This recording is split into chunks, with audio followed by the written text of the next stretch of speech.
Voilà. Certains ont opté pour le silence, certains ont décidé de parler. À chacun son choix. Il y en a qui disent qu'il ne faut pas parler, il y en a qui disent qu'il faut parler. Mais nous avons dit qu'il faut parler quand c'est nécessaire, quand il faut communiquer. Nous avons choisi les côtés les plus faciles, celui de communiquer, de vous dire ce qu'il faut faire et de vous tenir informés à chaque étape de la vie. Mesdames et messieurs, nous sommes en direct, c'est Siloé Télévision. Partout où vous nous captez, n'oubliez pas que le numéro qui s'affiche au bas de l'écran va devoir vous permettre tout au long de vos 30-45 minutes avec nous de nous envoyer vos questions, vos suggestions. Pourquoi pas nous poser des questions directes si c'est ce que vous pensez de la République, mais tout en ayant une base juridique. Mais la question d'actualité semble pas être juridique. Laissez-moi vous rappeler que c'est juridique parce qu'on ne peut pas parler de l'état d'urgence sans les mesures d'encadrement, sans une loi. On ne peut pas prolonger l'état d'urgence sans une loi. On ne peut pas non plus parler de Covid-19 sans mesures d'encadrement. Et qui parle de mesures d'encadrement parle de la loi, parle des actes ayant force de loi, parle également de l'équilibre entre les institutions politiques. Ces différentes questions, nous allons les aborder au cours de cette émission plutôt avec notre invité que vous connaissez très bien. Il nous a fait l'honneur de revenir encore. Ce n'est pas la première fois. J'aime du mal à vous le présenter parce que autrefois, je l'ai toujours présenté comme avocat, tout court, mais aujourd'hui, il a estimé que l'autre casquette que nous avons toujours cachée, nous puissions la brandir. Il est communicateur du FCC, Fonds commun pour le Congo. Je ne sais pas si je prononce très bien, mais lui-même peut nous dire de quoi il s'agit. Maître Ghislain Mwangi, bonjour et bienvenue. Bonjour Maître Silos Pantouchi, c'est toujours un plaisir de revenir sur le plateau d'Horizon Juridique et surtout aborder avec vous des questions juridiques mais qui touchent au cœur de l'actualité et à la vie de notre nation.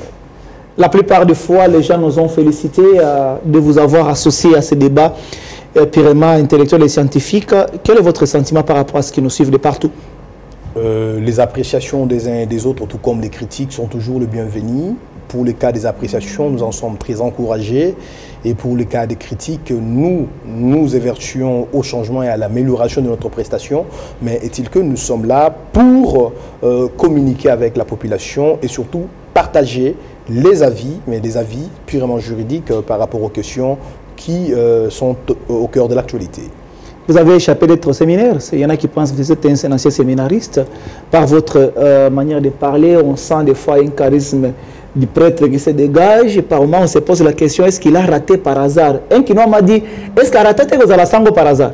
Non, bon, en fait, je pense que notre Quinois, notre compatriote, peut-être a essayé d'être un peu plus éclairé et plus illuminé. Il a compris. Je suis un ancien séminariste, donc j'ai été dans le milieu des clergés, dans le milieu du clergé, dans la formation au sein d'un petit séminaire qu'on appelle Petit Séminaire de Lukalingue. Et dès là, nous avons reçu beaucoup de manières, beaucoup de formations qui ont permis que nous puissions décoller sur le plan intellectuel. Et donc, vous ne regrettez pas d'avoir d'être passé par là? Ah ben, le résultat est assez apprécié par les gens, alors pourquoi regretter? Comment vous l'évaluez vous-même? Je laisse notre Quinois et d'autres Quinois qui ne se sont pas exprimés évaluer.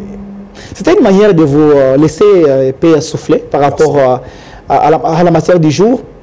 Et nous demandons à ceux qui nous suivent de pouvoir nous contacter à chaque instant à travers le numéro qui s'affiche au bas de l'écran. Nous sommes en direct via WhatsApp ou message normal, mais de grâce de nous appeler, pas parce qu'on ne pourra pas interrompre l'émission pour pouvoir répondre à cette question. Et suivez-nous également en rediffusion chaque mercredi à partir de 15h10 et chaque vendredi à partir de 18h juste. C'est les heures qui nous ont été accordées par la chaîne pour pouvoir parler des horizons juridiques et faire, n'est-ce pas, connaître cette notion de droit aux différentes personnes qui ne la maîtrisent pas. Mais aujourd'hui, spécialement, nous allons aborder la question de l'état d'urgence avec les mesures sanitaires, du Covid-19. Maître Ghislain, question directe. Ça fait très longtemps que je vous ai vu, bien avant même que le chef de l'État puisse déclarer l'état d'urgence, proclamer plutôt l'état d'urgence. C'est quoi l'état actuel du Covid-19 selon vous? Nous sommes dans une situation de pandémie. Qui dit pandémie dit que la crise de santé elle est mondiale. la maladie à coronavirus, Covid-19, a mis tous les États du monde aujourd'hui devant une épreuve qui nous a tous aujourd'hui d'abord fait évaluer notre incapacité en tant qu'humains à tout gérer, la grandeur de Dieu lui-même, le créateur donc de ce monde, et surtout qui nous a envoyés ici dans le devoir de vouloir nous mettre ensemble en tant qu'être humain, en tant que race donc multiraciale sur une planète, que l'on soit noir, que l'on soit chinois, que l'on soit blond, que l'on soit jaune. Nous tous, nous sommes aujourd'hui face à cette épreuve de la maladie à pandémie, donc de la maladie à Covid-19, qui impose l'unité des forces humaines, des génies, de l'intelligence, des efforts, mais aussi l'unité des moyens pour pouvoir éradiquer cette maladie. Et je pense que pour le cas ici en République démocratique du Congo, la maladie qui est là, la menace, c'est donc à la fois une interpellation pour nous qui sommes Congolais dans un pays où nous n'avons pas suffisamment des établissements sanitaires, dans un pays où nous n'avons pas suffisamment des hôpitaux, dans un pays où on n'a pas fait la promotion des chercheurs, de médecins. Aujourd'hui, nous en avons besoin et la maladie qui est là, la pandémie à Covid-19, c'est une auto-évaluation, une auto-remise en question de notre société ici aujourd'hui. Comment nous pouvons gérer cette crise? Parce qu'il faut la gérer. Vous l'avez dit tout à l'heure, le chef de l'État, par responsabilité, a déclaré l'état d'urgence depuis le 24 mars 2020.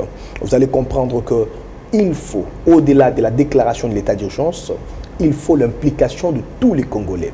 Il faut l'implication de toutes les structures, c'est-à-dire au-delà des autorités publiques, il faut l'implication de tous les citoyens, que ce soit des hommes d'affaires, que ce soit des scientifiques, des chercheurs, que ce soit des propriétaires de maisons, des propriétaires de maisons de santé, des maisons d'encadrement, qui devraient, et les personnes de bonne foi aussi, qui devraient, au-delà des décisions, des moyens, des mesures prises par les autorités, apporter aussi leur contribution. Je vous ai laissé largement parler, je vais vous laisser continuer. Tantôt vous avez parlé de l'unité nationale. Je me pose la question si cette unité doit seulement se limiter au niveau national ou international. Et si vous voulez parler de l'apport, soyez un peu concret. L'apport de chacun doit se limiter ou doit être nécessaire à quel niveau? Et d'ailleurs, je voudrais que, même par la même occasion, nous puissions aborder la question de l'équilibre des institutions. Chaque institution doit apporter quoi selon toi? Et l'équilibre, donc, question, ça veut dire quel équilibre? Exemple, une maman qui habite la commune de Kingas, la commune de Nsele, quelle est sa contribution par rapport au Covid-19? Celui qui gère, je ne sais pas, un organe, quelle est sa contribution? C'est là que nous allons comprendre l'apport de chacun, même de toi et de moi. Nous sommes sur ce plateau, c'est quoi notre rapport? C'est ça la question directe. Oui, alors je reçois très bien cette question directe. Comme je le disais, la contribution de tout un chacun dans notre société.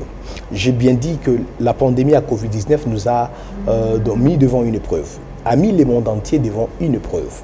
Et pour le cas de la République démocratique du Congo, c'est cette épreuve que je vous ai dit qu'il faut qu'il y ait la contribution de tout un chacun, la responsabilité de toute personne. D'abord, commençons par le simple citoyen. La responsabilité d'un simple citoyen pendant cette période de Covid-19, c'est de respecter les mesures prises par l'OMS et le ministère de la Santé. Respecter les gestes barrières. Rester à la maison si la nécessité de sortir. Vous n'êtes pas à la maison? Mais je suis là pour une nécessité parce qu'il faut que je puisse échanger avec Maître Silos Mantouchi dans le cadre de Horizon Juridique et aborder des questions qui touchent au cœur de l'actualité de notre pays. Et par rapport à la responsabilité qu'il faut maintenant rentrer au niveau des dirigeants, elle est laquelle? Les chefs de l'État s'est acquitté de cette responsabilité et continue à le faire. Il faut qu'il y ait une déclaration d'état d'urgence parce que la Constitution, au terme de l'article 85, met les chefs de l'État dans la responsabilité de déclarer l'état d'urgence lorsque la vie de la nation, la vie de l'État est menacée par une circonstance ou par des événements. Et la pandémie à Covid-19 est une circonstance difficile, comme je l'ai dit, une preuve mondiale. Pour la République démocratique du Congo, le chef de l'État se vit dans le devoir de s'acquitter de ses responsabilités, de déclarer l'état d'urgence et d'annoncer certaines mesures qui y ont permis bien notamment de stopper la propagation de la maladie à Covid-19. Vous allez comprendre que quelles sont ces mesures. Il y a eu fermeture des frontières.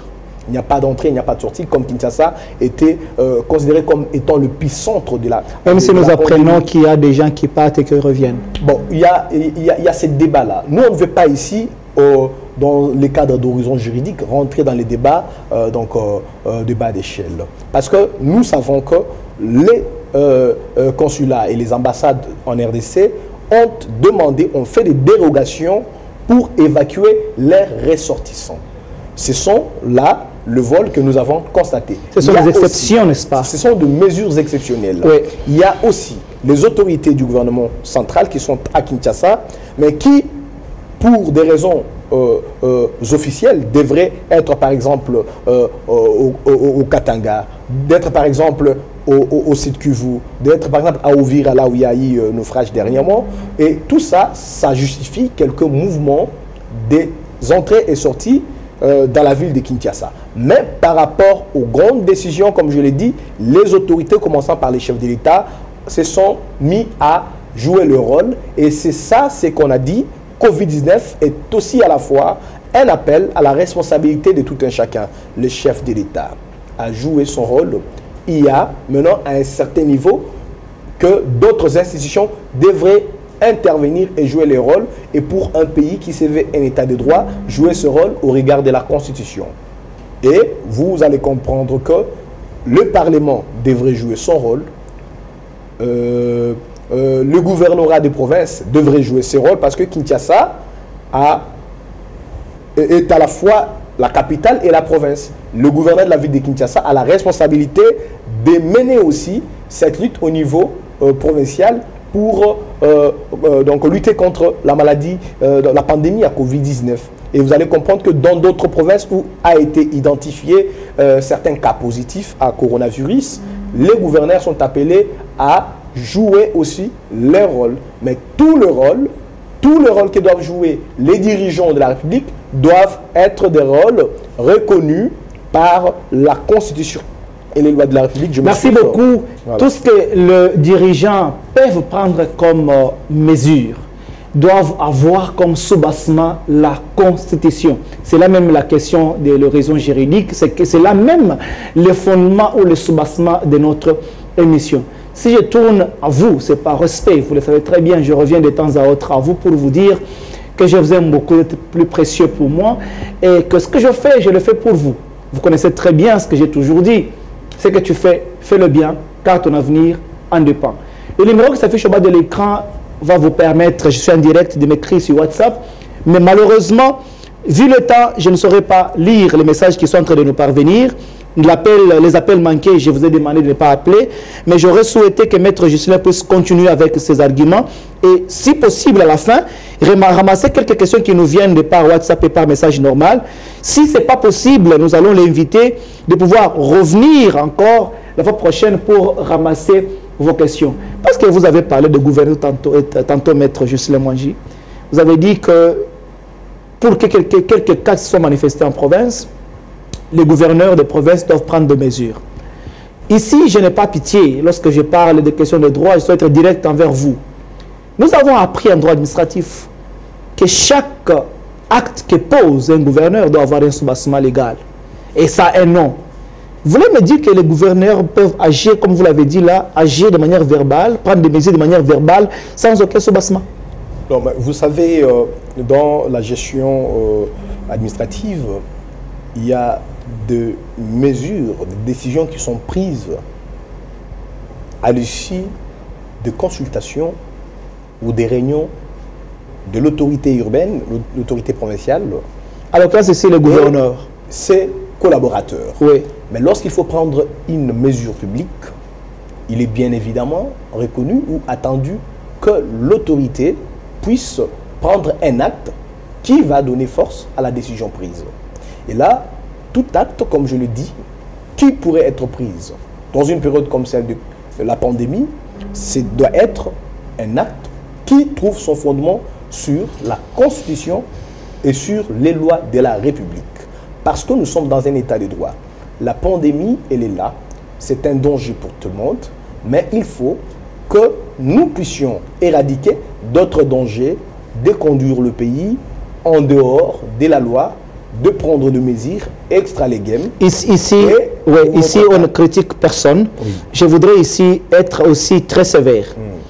Les chefs de l'État, au regard de la Constitution, proclament l'état d'urgence par une ordonnance. Oui. Ça a été le cas. Oui. Et d'ailleurs, nous allons en parler. La Cour constitutionnelle en a analysé et a donné gain de cause à cette requête en disant qu'elle était en bonne et due forme. Pouvez-vous me confirmer aujourd'hui que toutes les mesures qui sont prises par les différents gouverneurs de province, ça se prend par des actes que tu peux reconnaître? Ben, écoutez, aujourd'hui, s'il faut parler de la pandémie à Covid-19 dans notre pays, il faut se référer à un acte qui a force de loi. Vous comprendrez que le chef de l'État a proclamé l'état d'urgence conformément à l'article 85 de la Constitution. Et l'ordonnance du chef de l'État, l'ordonnance du numéro 020/014, donc du 24 mars 2020, ouais, a donné ici, montre ici comme étant le soubassement de tous les autres actes sur lesquels les différents gouverneurs doivent s'appuyer. Les différentes personnalités ou les différentes institutions de la République. Commençons par le niveau national jusqu'au niveau provincial. Alors, pour bien vous dire, d'abord, il faut le reconnaître, nous avons connu cette controverse autour de la déclaration de l'état d'urgence par les chefs de l'État. Mais nous sommes là, nous sommes en droit. La Cour constitutionnelle a déjà tranché sur cette question en déclarant conforme cette ordonnance pour des raisons qui ont été motivées dans l'arrêté de la Cour constitutionnelle. Et je vous rappelle que tout a été mentionné que cet état d'urgence était reconnu comme état d'urgence pour un cas de légalité. Juste là, vous ne répondez pas à ma question. Vous ne répondez pas à ma question, Maître Ghislain Mwangi. Oui. Le chef de l'État en a proclamé pour le niveau national. Oui. Lui, étant garant du bon fonctionnement, il l'a fait. Mais n'oubliez pas qu'un gouverneur, c'est le numéro 1 de l'exécutif au niveau provincial. Je veux savoir, ils doivent s'appuyer simplement sur l'ordonnance ou ils doivent prendre des mesures qui ne dérogent pas au prescrit de l'ordonnance? Mais écoutez, nous avons, avec vous, regardé dans la même direction. Mais seulement, vous ne m'avez pas laissé les temps. Allez-y, allez-y, je vous laisse le temps de pouvoir conclure avec cette question. Lorsque nous évoluons avec cette logique que je suis en train d'évoluer avec, vous allez comprendre une chose. Lorsqu'il y a eu la controverse, parce que je suis rentré à la controverse, c'était autour de la proclamation de l'état d'urgence. Et ensuite, le président du Sénat, l'honorable Alexis Tambwe Mwamba, a fait une sortie médiatique pour dire que dans les jours qui viennent, l'institution Parlement devrait se réunir en congrès, conformément à l'article 119, pour tabler sur la question de l'état d'urgence. Primo, oui, il a reconnu que devant le fait de la pandémie à Covid-19, les chefs de l'État ont totalement raison en tant que responsable de proclamer l'état d'urgence sur pied de l'article 85, mais que devrait aujourd'hui être entériné par un constat officiel de l'institution, donc Parlement réuni en congrès, pour acter l'état d'urgence et recommander aux deux chambres du Parlement le travail en urgence, parce qu'il faut gérer l'état d'urgence, le travail de l'élaboration d'une loi sur l'état d'urgence en République démocratique du Congo. Vous le savez, Maître Silos Mantouchi, nous n'avons pas cette loi. C'est pour vous dire que... En clair, l'état d'urgence a été proclamé sans mesure d'encadrement. Non. Le chef de l'État a proclamé l'état d'urgence, M. Silos Mantouchi, je vous informe. Le chef de l'État a proclamé... Rassurez-vous que les questions que je pose, ça ne vient pas de moi. Je me mets à la place et dans la peau des comédiens qui nous suivent. J'en suis sûr. Oui. Je sais que ça ne vient pas de vous parce que vous êtes un juriste, vous êtes très bien informé. Et acceptez que ce soit ainsi. Oui, je comprends, je suis maintenant en train de répondre à l'opinion. Oui. Le chef de l'État, Félix Tshisekedi, a pris l'ordonnance portant, déclarant l'état d'urgence sur pied de l'article 85. En même temps, cette ordonnance portait des mesures, donc des mesures prises pour la lutte contre le coronavirus. Ça veut dire que l'état d'urgence du chef de l'État a été prise avec des mesures pour accompagner l'état d'urgence. Et ces mesures sont des mesures parce que l'état d'urgence, c'est un état d'urgence sanitaire.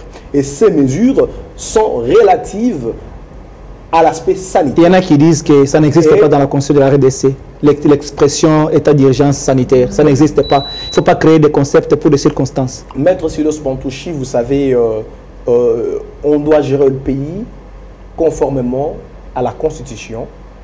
Mais lorsque les autorités, les responsables du pays posent les actes, ils les posent proportionnellement au cas en face. Et vous allez comprendre que l'état d'urgence sanitaire, vous comprendrez que l'article 85 parle des menaces. C'est pour vous dire que le constituant n'a pas refusé ou n'a pas qualifié seulement certaines formes de menaces.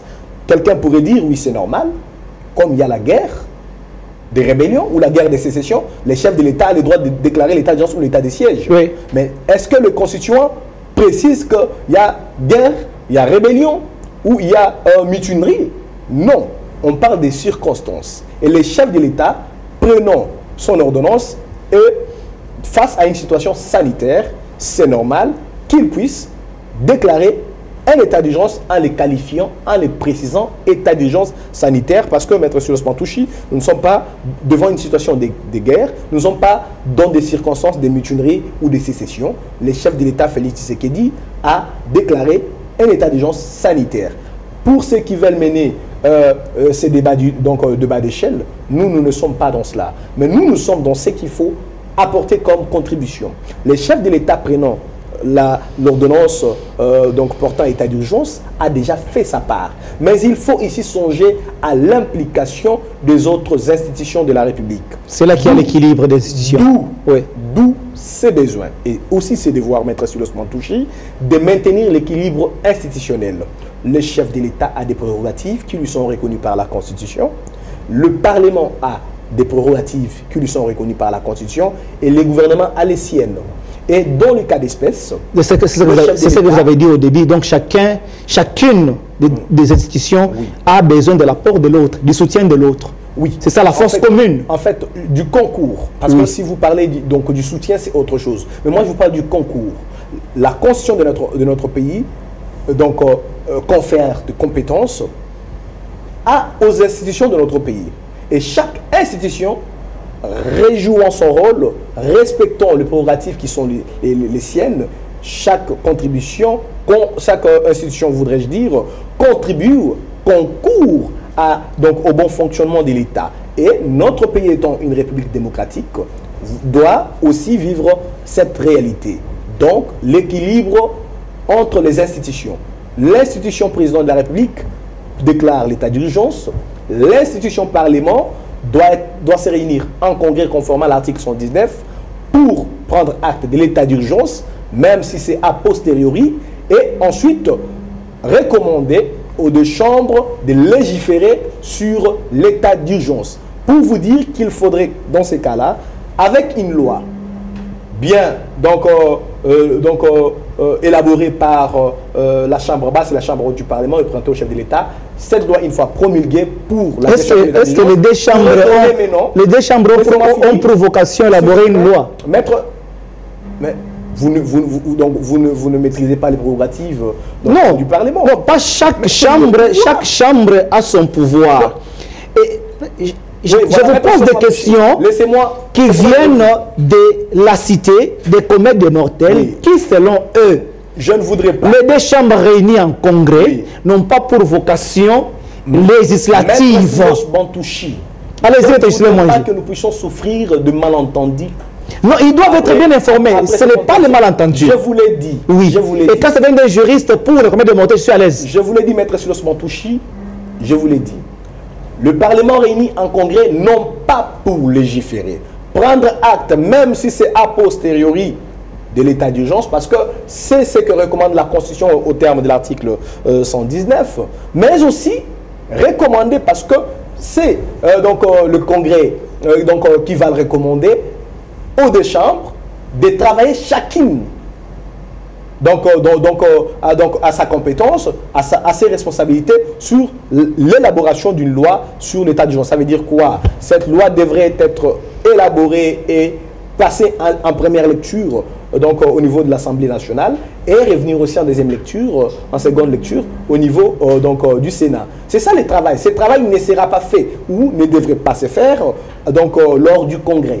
Les congrès... Voilà ce qu'il faut dire aux gens. Voilà, c'est pourquoi je dis le Congrès ne pourra pas se réunir pour légiférer. Non. C'est pourquoi je veux dire qu'il ne faut pas que nous puissions souffrir des malentendus. Par erreur de cette communication, certains zélateurs des autorités, certains zélateurs du chef de l'État prennent par mot certaines sorties des communicateurs ou des autres autorités que vous êtes pour diffamer sur les états d'esprit. Ce n'est pas de la diffamation parce que quand vous communiquez en tant que communicateur, comme c'est votre cas, oui, vous engagez votre camp politique. Mais écoutez, alors n'acceptez pas que ceux qui vous suivent à côté ou d'un camp politique adverse puissent fermer l'œil. Ils ont le droit de répondre, de critiquer ce que vous analysez. Maître Silos Mantouchi, vous vous souviendrez que l'honorable sénateur Alexis Tamoué-Mamba a fait une sortie médiatique très importante et responsable sur Top Congo FM pour dire qu'en aucun cas il serait question que le deux bureaux puisse ouvrir un débat sur le oui ou non il y a eu erreur ou il y a eu quoi dans la déclaration de l'état d'urgence. Mais ils doivent se réunir pour régulariser. Écoutez, c'est leur prérogative. Et c'est sur base de l'article 119. Et là n'est pas le débat. Et le président du Sénat, l'honorable Alexis Tamoué-Mamba, l'a dit que ce serait pour, après qu'à l'issue de ces congrès, les travaux parlementaires reprennent. Et il a dit, si le gouvernement, lui, ne voudrait pas se réunir ou travailler, mais nous, au niveau du Parlement, en tant qu'institution, nous allons jouer notre rôle. Ce rôle, c'est quoi? L'Assemblée nationale va travailler, le Sénat va travailler pour légiférer sur l'état d'urgence, parce que ce rôle a été compris après la réunion de l'Ancélé. Vous avez vu le président de la République, le président Félix Tshisekedi, appeler le président des deux chambres pour une séance de travail, une réunion de courtoisie pour les blâmer institutionnelle. Non, ça ce sont des choses que racontent des gens dans des rues. Ce sont des responsables, de grandes personnes. Les malentendus a existé dans la tête ou dans les têtes de ceux qui veulent flatter ou de ceux qui veulent être comme de pyromanes. Vous pensez qu'à ce stade ici, on a besoin de la flatterie pour la République démocratique du Congo avec l'état actuel d'urgence? Nous avons malheureusement constaté qu'il y a eu plus de pyromanie que de conscience dans la gestion de la crise liée à la pandémie Covid-19. Il y a eu plus de politisation de la question de la lutte contre le coronavirus, c'est que nous avons réussi. Et selon vous, c'était quoi l'objectif? C'est pour vous dire que la sortie du président du Sénat a été désorientée par préméditation par ces pyromanes qui voudraient que ce pays... Pourquoi vous les qualifiez de pyromanes? C'est pas choquant? Écoutez, j'assume ce que j'ai dit, mais je pense que lorsque un pays se trouve dans un cas de crise, on ne peut pas vouloir envenimer la situation avec des désorientations mal intentionnées. Et je comprends que certains Maliens... Vous voulez à ce que ceux qui répondent soient taxés de ceux qui enveniment la situation, mais ceux qui ont commencé ne soient pas taxés d'aucun mot, que ça passe inaperçu. On ne peut que répondre si on a compris. Est-ce que si on avait compris que l'honorable président du Sénat avait vu en avant, si on avait compris que le Front commun pour le Congo, lorsqu'il a dit le budget 2020 était surestimé, qu'il faudrait le rationaliser, si on avait compris que le Front commun pour le Congo avait eu raison avant, est-ce qu'on l'aurait fustigé? Si on avait compris que Maître Alexis Tamoué-Mamba, le président du Sénat, avait compris que à l'expiration d'un délai de 30 jours, les chefs de l'État devraient recourir au Congrès pour une prorogation de l'état d'urgence, est-ce qu'on l'aurait donc mal compris? Est-ce qu'on l'aurait accusé de tout ce qu'on l'aurait accusé, qu'il serait en train de tenter un coup ou d'un complot ou d'une motion incidentielle lors d'un congrès? Vous allez comprendre ici, Maître Silos Mantouchi, la même manière que vous êtes étonné de mal comprendre que les congrès aient pour mission de légiférer, c'est de la même façon qu'il faut aussi mal comprendre que quelqu'un qui se veut être responsable politique dans ce pays puisse s'imaginer qu'il y a une motion incidentielle lors d'un congrès pour ça sortira d'où? Ça sortira d'où? Ce n'est pas juridique. Et comme nous sommes dans l'horizon juridique, nous voulons que le peuple congolais voit les choses sur l'horizon juridique. Sur le plan juridique, nous sommes dans la crise liée à Covid-19. Le pays fait face à cette crise.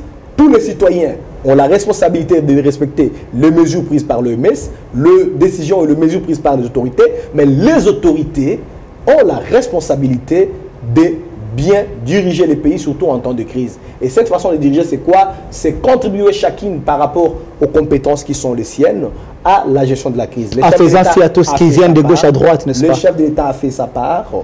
Le pouvoir législatif devrait s'impliquer, dorénavant d'ailleurs, devrait s'impliquer parce que dans quelques jours expirera le délai des 30 jours. Il faut une prorogation et la Constitution le dit clairement au terme de l'article 145 qu'il faut au moins, néanmoins, que le chef de l'État en fasse une demande au Congrès qui devrait voter si oui ou non on peut proroger l'état d'urgence. Voilà ce que les gens avaient mal compris. Voilà ce que les gens devraient comprendre par horizon juridique. Laisse-moi remercier ceux qui nous suivent à partir de la commune de Lemba, dans le quartier Rigini et Livoulou. Je vis certains messages de félicitations et certaines questions que je vais devoir poser à Maître Chilemwanje bientôt. Et vous aussi qui nous suivez de partout, profitez, c'est le moment, parce que la télévision c'est le temps de poser vos questions nécessaires par rapport à l'état d'urgence, par rapport aux mesures d'encadrement. Mais c'est Enoch à partir de la commune de Lemba, quartier Rigini, quartier Livoulou plutôt, veut savoir, j'ai déjà lu sa question, lorsque l'état d'urgence est proclamé par le chef de l'État, ou lorsque l'exécutif provincial décrète une mesure de confinement pour un délai bien déterminé, arrivé à l'échéance, je prends l'exemple, comme le chef de l'État avait déclaré l'état d'urgence le 24 mars 2020, faudra-t-il attendre l'expiration du délai de manière automatique pour revenir aux activités, ou il faut attendre même si ces derniers, je parle du président ou du gouverneur, n'ont pas encore parlé, commencer à exécuter ces activités? C'est parce que la question est bien comprise. Il faut attendre encore leur sortie médiatique, ou qu'ils sortent ou pas. Nous devons nous promener comme nous voulons, nous devons exercer comme nous voulons, parce que le délai accordé est arrivé à son terme. Le respect des textes juridiques, Maître Silos Pantouchi, n'est pas le devoir du simple citoyen. C'est le devoir d'abord des dirigeants. Lorsque la Constitution dit qu'à l'expiration du délai, que la mesure cesse d'avoir effet, les dirigeants devraient exécuter et dans le devoir de respecter la Constitution, tout comme les simples citoyens. C'est pour vous dire de manière pratique, lorsqu'une mesure est prise pour un délai de 2 semaines, à l'expiration de 2 semaines, le citoyen a le droit de reprendre ses activités normales. Pour le cas de l'état d'urgence, à l'expiration du délai de 30 jours, l'état d'urgence cesse d'avoir le fait des droits. Vous comprenez? Parce que je vous ai dit le devoir du respect des textes est la première. Vous ne répondez pas à la question de notre ami Enoch. Je suis en train de directement. Il dit ceci: au cas où les chefs de l'État, par omission, par je ne sais pas quel mécanisme, auraient oublié de revenir, il faudra-t-il qu'ils reviennent? Ou même s'ils ne revenaient pas, nous devons juste observer le délai et commencer à agir? J'ai répondu à Enoch dès mes premières phrases. Maître Silos Pantouchi, je vous ai dit que la responsabilité de respect des textes légaux, le devoir de respect des textes légaux, voudrais-je dire, revient aux simples citoyens, du simple citoyen, aux dirigeants, et c'est d'ailleurs plus la responsabilité des dirigeants. Pour vous dire qu'à l'expiration du délai, M. Enoch est dans le droit de reprendre ses mouvements. Parce que la loi dit clair qu'à l'expiration de ces délais, cette mesure cesse d'avoir effet. Mais qu'est-ce que nous pouvons dire de la situation devant nous? Par rapport à Covid-19, l'état d'urgence est déclaré. Les délais constitutionnels, c'est 30 jours. À l'expiration du délai de 30 jours, l'ordonnance cesse d'avoir effet. Mais, Maître Silos Pantouchi, néanmoins que les chefs de l'État ont une demande de prorogation, une demande de prorogation au Congrès qui devrait soit oui lui accorder une prorogation, soit non lui dire que ce n'est pas opportun. La demande est formulée, excusez-moi, oui, à l'expiration du délai ou bien avant que le délai n'expire? Naturellement, c'est avant que le délai n'expire. Sinon, motivé, bien sûr. Oui, mais bien motivé, parce que cette demande n'est pas une demande caporale, c'est une demande qui devrait être motivée, adressée au président des deux chambres pour dire que compte tenu des informations en notre possession, compte tenu des statistiques par rapport à la pandémie, nous trouvons qu'il est nécessaire et il est encore urgent de proroger l'état d'urgence. Et le RFI est possible aussi? Mais je vous ai dit que les élus du peuple, les sénateurs et députés réunis en congrès, sont les seuls à avoir ce pouvoir de proroger ou non l'état d'urgence. Mais c'est là que ça me fait aussi très mal. Apparemment, les constituants originaires n'ont pas bien pensé. Il faut que ça soit révisé plus tard. Vous ne voyez pas que ça fait du président de la République dépendant de ses pairs, alors qu'il n'est pas comme père. Non, écoutez, laissez-moi raisonner comme ceux qui nous suivent, Maître Justin. Ne me demande pas de raisonner comme Maître Sulot Mantouchi. Parce que je raisonne comme toi, comme moi, ça signifie que ça sera un débat, ça sera un partage où ceux qui nous suivent n'ont rien à voir avec nous. Je concède à nos téléspectateurs cette attitude-là de penser comme ça. Mais à vous, je vous demande que nous prenions la hauteur pour qu'ils comprennent. Quoi? Quelle est la première des questions? On oublie d'où l'on vient. Nous sommes quel genre d'État?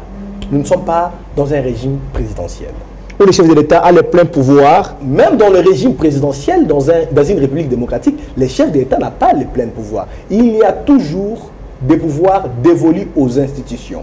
Mais par rapport... Est-ce que tu reconnais un tel pouvoir dévolu aux institutions à 1998 ou en 1995? Je vous l'ai dit, ça n'a pas existé. Notre pays, écoutez, il faut dire qu'il a évolué. Nous ne sommes plus en 1995, nous ne sommes pas en 1980, à l'époque de la dictature. Nous sommes en 2020, nous sommes à l'époque où nous avons déjà dépassé la transition politique dans ce pays. Nous avons déjà, par voie référendaire, voté une constitution, nous le peuple congolais. Nous avons déjà vécu des premières élections, des deuxièmes élections. Nous avons vécu le respect de la constitution par rapport au mandat du président. Nous avons vécu l'alternance. Nous avons vécu une passation de pouvoir pacifique. Nous avons vécu les modèles de l'état de droit et de la démocratie. Et en 2020, Maître Sulot Mantouchi, dans notre pays, régime semi-présidentiel, les chefs de l'État, comme je vous l'ai dit, a des prérogatives qui lui sont reconnues par la Constitution. A besoin du concours des autres institutions, vous l'avez dit. Il a besoin du concours, de l'implication des autres institutions. Et ça ne fait pas de lui inférieur. La gestion du pays et la gestion de la crise à Covid-19. Ça ne fait pas du chef de l'État inférieur parce que le chef de l'État, il est le magistrat suprême. Il est la première institution du pays. Ça, il ne faut pas engager polémique dessus. C'est pour vous dire qu'il y a ici nécessité, pendant que nous voulons lutter contre Covid-19, il y a nécessité de maintenir l'équilibre institutionnel. Chaque institution de la République devrait jouer le rôle, conformément à la Constitution, le rôle qui lui revient. Et voilà pourquoi je passe par horizon juridique pour faire comprendre aux téléspectateurs qui posent des questions que dans notre pays, tout comme dans d'autres pays, les institutions ont des prérogatives, ont des responsabilités et chaque institution est appelée à jouer le rôle qui lui est reconnu, à exercer les pouvoirs qui lui sont dévolus. Maître Justin Mwangi, question directe pour finir parce que la télévision c'est le temps, ceux qui nous suivent doivent comprendre que nous sommes presque à la fin. Question très importante, est-ce qu'au stade actuel, êtes-vous d'accord ou êtes-vous sûr, ce n'est pas le terme qui convient même, est-ce que la RDC est tenue et obligée d'avoir un congrès au stade actuel? Maître Sulot Mantouchi, je répondrai directement par oui. La RDC est dans l'obligation de respecter sa constitution. Le président de la République, Félix Tshisekedi, a prêté serment pour respecter la constitution. Toutes les autorités qui animent les institutions de la République ont prêté serment de respecter la Constitution. La présidente de l'Assemblée nationale, les présidents du Sénat sont dans le devoir. Et voilà pourquoi l'article 145 dit donc lorsque l'état d'urgence est proclamé, le Parlement s'est réuni de plein droit, on dit bien de plein droit, sans qu'il y ait demande sans qu'il y ait... Donc, ceux qui disent qu'on a besoin d'argent pour Covid-19, ils vont se réunir en congrès pour 7 millions, doivent s'abstenir de penser aux millions, ils doivent plus penser au respect de la Constitution. J'ai mis en garde notre population de pyromanes. J'ai mis en garde notre population de zélateurs, de flatteurs, de gens qui ne comprennent pas que lorsque nous sommes face à la pandémie Covid-19, il n'est plus temps que nous puissions soulever ici nos clivages et nos sensibilités politiques. Il est plutôt temps que nous soyons tous des citoyens qui contribuent de manière positive à la lutte contre Covid-19. Et vous verrez que l'institution Parlement a voulu et se voit dans ses devoirs, je le pense sincèrement, de contribuer par rapport aux prérogatives qui sont les siennes à la lutte contre le coronavirus en élaborant une loi qui doit aider notre pays, non seulement pour cette pandémie ici, mais pour d'autres éventuelles situations, à gérer l'état d'urgence conformément à la loi. Vous vous plaignez, le gouverneur prend de mesures, les commissaires de... Je ne me plains pas, ce n'est pas ma mission. Non, mais c'est la ceux qui se plaignent, ce sont ceux qui sont derrière moi. Les gens qui sont derrière vous se plaignent. Pourquoi? Parce que le gouverneur prend de mesures selon ce qu'il a jugé bon. Le commissaire provincial prend d'autres mesures.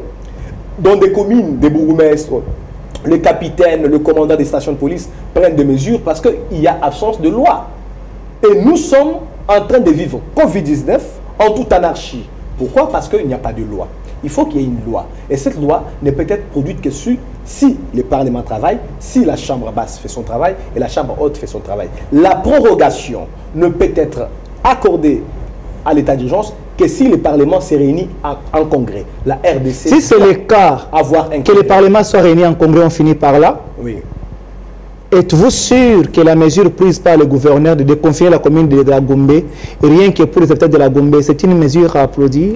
Je vous ai dit qu'à l'absence d'une loi, nous sommes un peu en train de vivre ce qui est un peu... Nous donnez votre point de vue en tant que Congolais, en tant que Quinois. Je vous donne un point de vue en tant que citoyen illuminé. Je suis dans une république, mais je ne vais pas être comme un simple citoyen. Je passe sur les ondes de Siloé Télévision dans un plateau comme cadre juridique, comme cadre du Front commun pour le Congo, communicateur du Front commun pour le Congo. Et ici, j'aborde des questions qui ont un aspect juridique. Donc, je ne peux pas émettre un avis singulier. Donc, je vous l'ai dit, Maître Silos Pantouchi, nous devons avoir un congrès, nous devons faire fonctionner notre pays dans l'équilibre institutionnel. Nous devons ici être tous des citoyens qui apportent une contribution positive dans la lutte contre Covid-19. Voilà pourquoi, d'ailleurs, moi, en tant que cadre du Front commun pour le Congo, je vais encore le réitérer, le Front commun pour le Congo, en tant que formation politique, ne vient pas dans la crise Covid-19 pour improviser des coups contre le président, comme l'auraient insinué certaines mauvaises langues. Le Front commun pour le Congo vient dans un temps de crise comme une structure de proposition. Et nous avons de manière pratique formulé 10 propositions aux autorités par rapport à la lutte contre la pandémie à Covid-19. Ces propositions sont 10, déposées officiellement, signées par le coordonnateur du Front commun pour le Congo, l'honorable Némi Mulania. Vous allez comprendre que le Front commun pour le Congo veut jouer le rôle d'une structure de proposition et non une structure qui se laisse être traînée dans le débat d'échelle, dans des confusions de certains acteurs. Maître Gisèle, je dois être en harmonie avec ma régie. Nous voulons être une structure de proposition et nous voulons aussi à la fois être une structure qui respecte les textes du pays, commençant par la Constitution jusqu'à la dernière loi. Nous sommes dans Horizon juridique. J'ai parlé au nom du Front commun pour le Congo, mais j'ai lancé un appel pour le respect de la Constitution, pour le respect des lois de la République, pour l'équilibre des institutions, mais surtout pour la lutte en front commun contre Covid-19 de tous les Congolais. 160 questions par WhatsApp posées par les amis du club de Némi Mulani. Il y a aussi 69 questions posées par les amis du barreau de Kinshasa Matete. Malheureusement, on n'a pas le temps. Je ne sais pas comment faire pour que ces amis se retrouvent dans beaucoup de questions qu'ils ont posées, mais je tiens à présenter mes excuses parce que la télévision, c'est le temps. Si on abordait question par question, peut-être qu'on n'aura pas le temps de pouvoir aborder toutes les questions. Mais j'ai fait quand même les condensés de certaines questions qui sont venues avant. 5 ou 3, j'ai ramassé pour faire les condensés et les poser à notre ami Gisèle Mwangi, qui, du reste, est obligé, je vous l'ai dit, de revenir peut-être le vendredi, faire avec nous le direct pour répondre à certaines questions qui nous sont déjà directement posées. Parce que demain déjà, à 15h10, nous aurons à rediffuser cette émission pour que vous puissiez, n'est-ce pas, suivre, vous qui n'avez pas eu la chance de suivre le direct. La télévision, c'est le temps. Je ne peux que vous souhaiter, n'est-ce pas, un seul souhait que j'ai, de rester sur Siloué Télévision et suivre ce de son programme. Mettez juste le mot. S'il y a un mot que vous avez oublié, ce sera lequel? Ouais, le mot que je pourrais ajouter, c'est qu'il faut comprendre que le chef de l'État, en tant que père de la nation, a réuni les présidents des deux chambres pour une courtoisie institutionnelle. Et ensuite, il a tenu le Conseil des ministres qui a abouti sur des recommandations et des projets d'ordonnance et des projets de loi. C'est pour vous dire que le chef de l'État a conduit notre pays sur cette voie de l'équilibre institutionnel. Le gouvernement a joué son rôle avec des projets de loi et des projets d'ordonnance, encore plus en l'occurrence la révision du budget. Et ces projets seront soumis à l'appréciation du parlementaire, d'où l'implication législative dans la gestion de la pandémie à Covid-19. C'est tout ce que nous pouvons dire. Nous appelons tous les Congolais à s'impliquer positivement à la lutte contre Covid-19. Le Front commun pour le Congo a fait sa part en donnant du proposition. Je finis avec une mention spéciale. C'est difficile pour moi de pouvoir l'interrompre quand il parle. Je finis avec cette mention spéciale pour souhaiter mes condoléances les plus attristées à toute la communauté Cité Bethel pour la perte d'un homme si grand qui nous a quittés. Toute la communauté Cité Bethel, mes condoléances à vous. Mes condoléances. Et pour la perte du berger Pichou Mbiye qui est mort depuis Paris. Et à la famille biologique de l'illustre disparu, je transmets ici mes sincères condoléances. Mes sincères condoléances également. Merci beaucoup, l'émission a pris fin. Je vous en prie, merci. Merci beaucoup. D'accord.